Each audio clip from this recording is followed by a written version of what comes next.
Ողջույն, ես Մարիամ Սարգսյանն եմ, տեխնոլոգիա առարկայի դասավանդող։ Այսօր մենք կծանոթանանք հայկական ժողովրդական հարստներից մեկի՝ մակրամեի հետ, ինչպես նաև միասին կպատրաստենք գեղեցիկ թևնոց հանգույցների միջոցով։ Թևնոցը պատրաստելու համար մեզ անհրաժեշտ է ընտրել թելերը այն գունային գամմայով, որը մեզ նախընտրելի է։ Ցանկալի է, որ թելերը լինեն զույգ այս գործվածքի համար։ Ապա թղթե սկոտչի միջոցով այն ամրացնում ենք սեղանին կամ որևիցե այլ անշարժ հարթության վրա։ Ձախ ձեռքով պահում ենք մեր հիմնական թելը, որի վրա պիտի սկսենք գործել եւ հանգուցակապել։ Ապա մյուս ձեռքով 4 թիվն ենք ստանում թելերի միջոցով, երկուական հանգույց ենք անում յուրաքանչյուր թելին, այդպես մինչև վերջին շարքը։ Մակրամեով աշխատելը փոքրինչ ժամանակատար է, քանի որ պահանջում է բավականին ուշադրություն, համբերատարություն եւ իհարկե ամուր նյարդեր։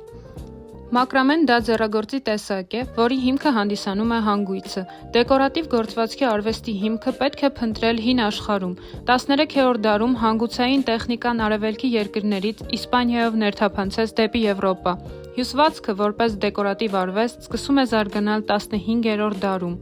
Հայաստանում ևս լայն կիրառում է գտել եւ ունեցել է իր զարգացումը հասնելով մինչև մեր օրեր։ Մակրամեով ինչ-որ բան գործելու համար ոչ մի գործիք չի պահանջվում։ Միակ գործիքը սեփական ձեռքերն են։ Բարդ ու խճճված ցանցերի տեսքին խաբնվել չարժե։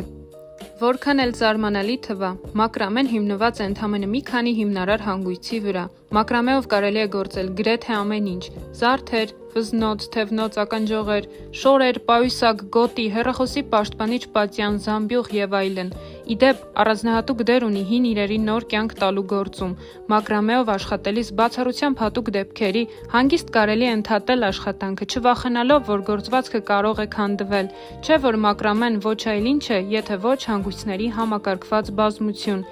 Իսկ հանգույցներն, ինչպես գիտեք, հեշտությամբ քանդվելու սովորություն չունեն։